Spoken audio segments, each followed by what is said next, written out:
ETF index mutual funds నేర్చుకుని stock మార్కెట్లో రాణించాలనుకుంటున్నారా? వెంటనే ఈ నెంబర్కి కాల్ చేయండి. నమస్కారం, నేను రమారావి. ఇదివరకు ఏదో ఒక సినిమా చూసామండి చాలా కాలం క్రితం. అందులో ఎందుకు, ఏమిటి, ఎలా అనేది ఒక ప్రశ్న తెలుసుకోవాలని చెప్తుంటాడు ఒక క్యారెక్టర్, ఒక ఆయన. ఈ ఎందుకు, ఏమిటి, ఎలా అంటే ఈ 3 ప్రశ్నలు ప్రతి వాళ్ళకి అవసరమే. ఈ 3 ప్రశ్నలు కాదు, అసలు ఒక 3 ప్రశ్నలు అవసరమని చాణక్యుడు చెప్పాడండి మనకి. చాణక్య నీతి వాక్యాల్లో భాగంగా ఒక కొత్త వాక్యం చెప్పుకుందాం. చాణక్యుడు రకరకాల ప్రశ్నలు చెప్పాడు మనకి. ఈ ప్రశ్న సంధించుకోవాలి ప్రతివాడు, ఇలాంటి ప్రశ్నలు మన మీద మనం వేసుకోవాలి. ఎందుకు, ఏమిటి, ఎలా లాంటివే ఇంచుమించుగా. ఎట్లా, మనం ఏదో ఒక పని చేస్తాం. సాధారణ క్రియలకి ఏముందండి, ఏదో పొద్దున్నే లేస్తాము, పళ్ళు తోముకుంటాం, స్నానం చేస్తాం, నిత్య నైమిత్తిక కర్మలు జరిగిపోతూ ఉంటాయి వాటంతటవి. వాటికి ఎవరికీ మనం సమాధానం చెప్పవలసిన అవసరమే లేదు. అయితే ఏదైనా బృహత్తర కార్యక్రమాలు, పెద్ద రకం పనులు చేసేటప్పుడు తప్పకుండా ప్రశ్నలు వేసుకోవాలట. దీనికి సంస్కృతంలో ఒక వాక్యం చెప్తారండి, ప్రయోజనం అనుద్దిశ్య మందోపి న ప్రవర్తతే అని. ప్రయోజనం లేకుండా పిచ్చివాడు కూడా పనిచేయడు. వాడికి కావాల్సిన ప్రయోజనం ఖచ్చితంగా వాడికి ఏదో ఒకటి ఉంటుంది కదా. అయితే చాణక్యుడు చెప్తున్నాడండి, ఈ పని నేను ఎందుకు చేస్తున్నాను, మొదటిది దీనివల్ల ప్రయోజనం ఏమిటి, ఇది నేను చివరికి విజయం సాధిస్తానా ఈ పనిలో అనేవి ప్రశ్నించుకుని అప్పుడు ఏ పనిలోకైనా దిగమంటున్నాడు. చిన్నపిల్లలు చేస్తారండి, ఊరికే తోచక ఆ చేతిలో ఏదో చిన్న పదునైన వస్తువు ఒకటి ఉందనుకోండి, దాన్ని బట్టి టక్కు టక్కు టక్కు దేన్నో కొడతారు. 2 సార్లు కొట్టేసరికల్లా అక్కడ చిన్న చెక్కు లేచింది అనుకోండి, వాడికి ఒక ఉత్సాహం వస్తుంది. ఇంకా కొంచెం కొడతాడు, ఒక చిన్న చెక్కు లేచింది అనుకోండి, అటు ఇటు చూసి అమ్మలేదు నాన్నలేదు చూసుకుని దాన్ని పీకుతారు, అది ఊడొస్తుంది. ప్రయోజనం ఏముంది, ఎందుకురా తీసావు అని అడిగామనుకోండి, ఎందుకు కొట్టావు, ఎందుకు చింపావంటే ఊరికే అంటాడు, లేదా సరదాగా. వాడికి ఒక సంతోషం వస్తుంది లోపల.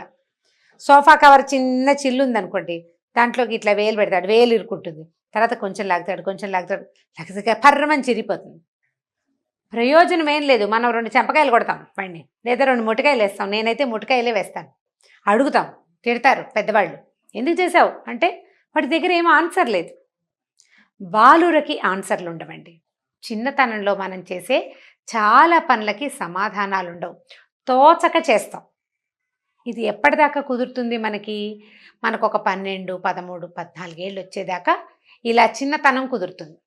కానీ 15 సంవత్సరాలు వచ్చేసరికి సొంతంగా అభిప్రాయాలు ఏర్పడతాయి, సొంత ఐడియాస్, నా ఇష్టం, నా ఛాయిస్, నాకు ఇది కావాలి, నాకు ఇది వద్దు, నేను ఇలాగే చేస్తా, నేను ఇలాగే అవ్వాలి పెద్దయ్యాక, అవన్నీ ఫిక్స్ అవుతాయి 15 సంవత్సరాలు వచ్చేసరికి, ఆడపిల్లలకి మగపిల్లలకి కూడా. అప్పుడు నువ్వు మొదలుపెట్టే కార్యక్రమాలకి సమాధానాలు నీకు కావాలి, మాకు కాదు, ప్రపంచానికి అక్కర్లేదు, మనకే కావాలి. ఇక్కడి నుంచి స్టార్ట్ అయ్యి టిల్ ద ఎండ్ మనం ప్రశ్నించుకుంటూ ఉండాలి, సమాధానాలు రాబట్టాకే పని చేయాలి. ఎలాగా, నేను అదేదో కోర్సు, కంప్యూటర్ కోర్స్ చేయదలుచుకున్నాను, ఎందుకమ్మా అని నా బోటితో అడిగింది అనుకోండి, అమెరికా వెళ్ళటానికండి అని చెప్తారు. అమెరికా వెళ్ళి ఏం చేయాలో నీకు తెలీదు, కానీ అమెరికా వెళ్ళిపోవాలి. అక్కడి నుంచి పైలట్ అవ్వాలనుకుంటాడు ఒక కుర్రాడు, అన్ని విమానం బొమ్మలు కొనుక్కుంటూ కనిపించాడు ఒకసారి. ఏమిట్రా అంటే వాడు పెద్ద అయ్యాక పైలట్ అవుతాట. పైలట్ అవ్వడానికి విమానం బొమ్మలు ఎందుకు నాకు తెలీదు, పైలట్లు విమానంలోనే పనిచేస్తారు కాబట్టి నేను విమానం బొమ్మలే కొనుక్కుంటాను, విమానం బొమ్మలే వేస్తాను అంటే వాడు ఇంకా ఎదగలేదని అర్థం. మనం పెద్ద అయ్యాక ఇలాంటి ఆన్సర్లు తీసుకోము చూడండి. వాడు ఒక 10-12 ఏళ్ల పిల్లాడు అనుకోండి, వాడికి పైలట్ అవ్వాలని ఉందని, అందుకని విమానం బొమ్మలు కొనుక్కుంటాడని భావించవచ్చు. అక్కడి నుంచి రోబోటిక్స్ అంటే వాడి సరదా, రకరకాల రోబో బొమ్మలు కొని ఈ చేయి తీసి ఇంకో దానికి తగిలిచ్చి, లేదా దాని కాలు తీసి దీనికి పెట్టి వాటిని పనిచేయిస్తుంటే, అమ్మో వీడు సూపర్ బ్రెయిన్, పెద్ద అయ్యాక వీడు రోబోటిక్స్ ఇంజనీరో ఇంకోటి ఏమిటో అయిపోతాడని మనం భావించవచ్చు. ఇదంతా ఆ ఏజ్లోనే కుదురుతుంది. ఇంటర్మీడియట్ అయ్యాక కూడా వాడు నేను బొమ్మలేస్తాను, రోబో బొమ్మలే కొనుక్కుంటాను అంటే కుదరదు కదా. అప్పుడు ఏం చేయాలి, ఆ రోబోటిక్స్ ఇంజనీరింగ్లో చేరడానికి కావలసిన కోర్సు ఏదైనా వాడు చదవాలి. దానికోసం ఒక పోటీ పరీక్ష దేంట్లోకో వాడు వెళ్ళాలి. అక్కడికి వెళ్ళేందుకు దారులు వెతకాలి. చిన్నతనంలో చేసిన వ్యవహారాలు చేస్తామంటే కుదరదు. ఇది ఈ రోబోటిక్సే కాదు, ఈ పైలట్ అవటమే కాదు, మా అమ్మాయి పెద్ద అయ్యాక మోడల్ అవుతుందని 5వ ఏట నుంచి లిప్స్టిక్ వేసుకోవడం నేర్పించినట్టు మాత్రం కాదండి. ఇవి చేయకూడదు. పెద్ద అయ్యాక అది అవతలుచుకుంది కాబట్టి చిన్నప్పుడు ఇది చేస్తోంది ఇలాంటి ఆన్సర్లు తీసుకోకండి. అవి అసలు ప్రశ్నలు కాదు, సమాధానాలు కాదు. ఈ ప్రశ్నలు నీ కాళ్ళ మీద నువ్వు నిలబడే వయసు వచ్చినప్పటి నుంచి నిన్ను నువ్వు వేసుకోవాలి. నీకు ఆన్సర్ వచ్చాకే పని చేయాలి. పెద్ద పనులు, అన్నం తినడం కాళ్ళు కడుక్కోవటం కాదు, పెద్ద రకం వ్యవహారాలు. వాటిని ఎలా చేయాలి, ఎలా ప్రశ్నించుకోవాలి. నేను సరిగ్గా చేస్తున్నానా లేదా, అది రెండో ప్రశ్న. నేను అసలు ఎందుకు చేస్తున్నాను ఈ పని, ఎందుకు నాకు, నేను ఎందుకు కాలేజీలో చేరాను, పోనీ కాలేజీలో చేరాం, కాలేజీకి న్యాయం చేస్తున్నామా, వెళ్ళిన కాలేజీకి న్యాయం చేస్తున్నామా, మనం చెయ్యాలి. అప్పుడు దాని మీద ఆన్సర్ వచ్చాక మనం దానికోసం పనిచేస్తాం. దీని తర్వాత మనం ఏం చేయబోతాము, చివరిదాకా నేను చేయగలనా లేదా అని. ఫ్యాన్సీగా ఉండే వ్యవహారాలు చూసి పిల్లలు పై నుంచి చూసి వాటి మీద ఆసక్తి పెంచుకుంటారు. అప్పుడు మనం ఏం చేయొచ్చు, రోబోటిక్సో, ఇంకొకటి ఆర్టిఫిషియల్ ఇంటెలిజెన్సో, అది కాకపోతే డాక్టరో, ఎంఎస్ఓ, గిమ్ఎస్ ఏదో అయిపోవాలి. వాడికి అవన్నీ సరదాగా ఉండేవి, చేసేస్తానంటాడు. దిగేదాకా తెలియదు వాడికి. దిగిన తర్వాత అమ్మో ఇంత కష్టమా, నేను చేయలేనంటాడు. అలాంటప్పుడు మనం ఏం చేయొచ్చు, ఈ ప్రశ్నలు వాడిని వేయించి వాడు ఆ దగ్గర ఆన్సర్లు ఉన్నాయో లేదో చూసుకుని, ఇది పిల్లల కోసం చెప్తా, పెద్దాళ్ళకి మళ్ళీ చెప్పుకుందాం. వచ్చి చూసుకుని అప్పుడు ఈ ప్రశ్నలకి సమాధానం చెప్పగలిగే వాళ్ళని ఎవరినైనా, ఒక కౌన్సిలర్ని కానీ, ఒక పెద్ద మనిషిని కానీ, వాడికి సంబంధించిన ఒక కజిన్ని కానీ, ఒక సీనియర్ని కానీ, లేదా ఒక లెక్చరర్ని కానీ వాళ్ళతోటి మాట్లాడించి వాడికి సరైన సమాధానాలు వచ్చాక ఆ మ్యాచింగ్ కనుక సెట్ అయితే అప్పుడు వాడిని ఆ పనిలోకి ముందుకు పంపించాలి. ఇది మనం అనుకోండి, పెద్దవాళ్ళం చాలా వయసు వచ్చేసింది మనకి, ఆల్రెడీ జీవితంలో స్థిరపడ్డాం, ఉద్యోగమో వ్యాపారమో ఏదో చేస్తున్నాం. మనం కూడా కొన్ని కొత్త ప్రాజెక్టులు మొదలు పెడతాం. అప్పుడు ఈ ప్రాజెక్ట్ మొదలుపెట్టేటప్పుడు నేను ఎందుకు చేస్తున్నాను, నా ప్లాన్ ఆఫ్ యాక్షన్ కరెక్ట్గా ఉందా లేదా, నేను చివరిదాకా దీన్ని చేయగలనా లేదా.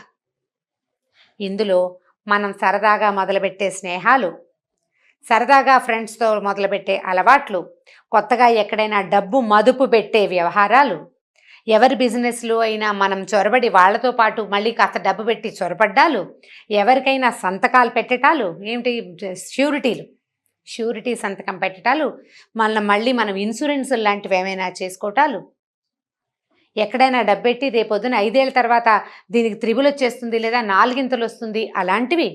ఆ తర్వాత ఎక్కడో ఇవాళ కనుక మీరు 1000 రూపాయలు కట్టండి, వచ్చే నెలలో మీకు 50,000 ఇస్తాను అనేలాంటి మనీ స్కీములు.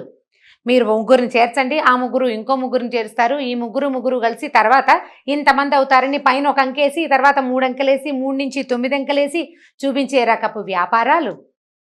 ఇవన్నిటినీ కూడా ప్రశ్నించుకుని దిగాలి. చాణక్యుడికి ఇవన్నీ తెలుసా అండి అని అడక్కండి. చాణక్యుడికి చాలా తెలుసు. ఆయనకు తెలిసిన దాంట్లో సహస్రాంశం ఇప్పటి జనాలకి తెలియదు. రేపు నాటికి ప్రజలు ఇలాంటి పిచ్చి పిచ్చి తెలివి తక్కువ పనులు చేయబోతారని ఆయనకు ముందే తెలుసు. అందుకే ఈ 3 ప్రశ్నలు చెప్పాడు. ఈ 3 ప్రశ్నల్ని మనం ప్రతి చోట సంధించాలి. ఇన్ ఎవ్రీ ఆస్పెక్ట్ మన లైఫ్లో. ఒక్క చోట కూడా ప్రశ్నించుకోకుండా ముందుకెళ్ళొద్దు. ఇతరులని ప్రశ్న కాదు ఇది, మనని మనం ప్రశ్న. అప్పు తీసుకుంటాం ఒకళ్ళ చోట నుంచి, వాడు మనకి చాలా తొందరగా ఫోన్లు చేసి మీకు ఇది కావాలా, 50 లక్షలు కావాలా, 30 లక్షలు కావాలా, మీరు సంతకాలు లేకుండానే లోన్ ఇచ్చేస్తాం. బ్యాంకుల వాళ్ళు కూడా పిలుస్తున్నారు, బ్యాంకులు పిలుస్తాయి, రకరకాల బ్యాంకులు మనకు బాగా పెద్ద ఆకర్షణీయంగా కనపడే పెద్ద బ్యాంకు బోర్డుల వాళ్ళు కూడా పిలుస్తారు. 25 లక్షలు ఇచ్చేస్తాం, మీకు లోన్ వస్తుంది, మీకు క్రెడిట్ కార్డు వస్తుంది. వాడికేం బెనిఫిట్ లేకుండా మనకెందుకు ఇస్తాడు అని మనం ఆలోచించాలా మొదట. తర్వాత ఈ తెలివి తక్కువగా ఈ సాలెగూట్లోకి నేను ప్రవేశిస్తున్నానా, అసలు నేనేమిటి, ఎందుకు చేస్తున్నాను ఈ పని అని నువ్వు ప్రశ్నించుకోవాలి కదా. వాడి ప్రశ్నలు వదిలిపెట్టేయండి. ఏమై నీకేం ఉపయోగం, నాకు డబ్బులు ఇస్తే అని అడగద్దు. నాకేం ఉపయోగం నేను ఈ పని చేస్తే, దీనివల్ల నాకు రాబోయే ఇబ్బంది ఏమిటి, లేదా దీనివల్ల నాకు రాగలిగే ప్రయోజనం ఏమిటి, దీనివల్ల నేను ఏమైనా ఇబ్బంది పడతానా అనేది తర్కించుకోవాలి మనని మనం. ఈ 3 ప్రశ్నలు లేకుండా ఎప్పుడూ జీవితంలో ఏ ప్రాజెక్టు తీసుకోపోకండి. చాణక్యుడిని గుర్తు చేసుకోండి. చాణక్యుడు ఒక సాధారణ బ్రాహ్మణ బాలుడుగా చదువు మొదలుపెట్టాడు. సాధారణమైన వాడు. ఆయన లాంటి విద్యార్థులు ఆ కాలంలో వేల మంది ఉన్నారు. అలాంటి వాడిని ఇన్ని వందల సంవత్సరాల తర్వాత కూడా మనం జ్ఞాపకం చేసుకుంటున్నామంటే ఆయన ఎంత ప్రఖ్యాతి పొందాడండి, ఎంత లోకోత్తరమైన కార్యం చేశాడు. రోడ్డు మీద కనపడిన ఒక సాధారణ బాలుణ్ణి సామ్రాట్ చంద్రగుప్తం చేశాడు. అతను మామూలు వాడిని చేయగలిగాడు. ఇలాంటి వేల ప్రశ్నలు సంధించుకుని తన జీవితాన్ని ముందుకు తీసుకెళ్ళాడు. ఇప్పటికీ మన మనసుల్లో చెరగని ముద్ర వేశాడు. కాబట్టి చాణక్యుడిని జ్ఞాపకం చేసుకోండి. ఏ పని మొదలు పెట్టేటప్పుడైనా మీ అబ్బాయినైనా ఈ 3 ప్రశ్నలు వేసి సమాధానాలు రాసి పట్రా వెదవా అని చెప్పండి. ఏం పర్వాలా, అబ్బాయి కాదు అమ్మాయిని కూడా ఆన్సర్లు రాసి పట్రా ఈ 3 ప్రశ్నలకి. అసలు ఏంటి కావాలి నీకు? రాయడం మొదలు పెడితే ఎవరు రాయలేరండి, నాది గ్యారంటీ. రాయలేం మనం. రాస్తేనే నువ్వు అనుకున్న పని చేస్తా, లేకపోతే నేను చేయను అనేసేయండి. మీరు కూడా రాయండి నా సలహా విని. చాలా బాగుందనుకోండి, మనకి సాటిస్ఫాక్టరీగా కనపడితే అప్పుడు దిగచ్చు. ఓకే, ఈ రకంగా మన జీవితంలో మార్పులు సాధించవలసిన దాంట్లో చాణక్యుని కూడా మనం యాడ్ చేసుకోవచ్చండి. ఆలోచించి చూడండి. ఈ వీడియో కనుక మీకు నచ్చినట్లయితే లైక్ చేయండి, షేర్ చేయండి. మరిన్ని వీడియోస్ కోసం మా ఛానల్ని సబ్స్క్రైబ్ చేసుకోండి. సుమన్ టీవీలో మీ పర్సనల్ అండ్ బిజినెస్ ప్రమోషన్స్ కోసం కింది నెంబర్కి కాంటాక్ట్ చేయండి.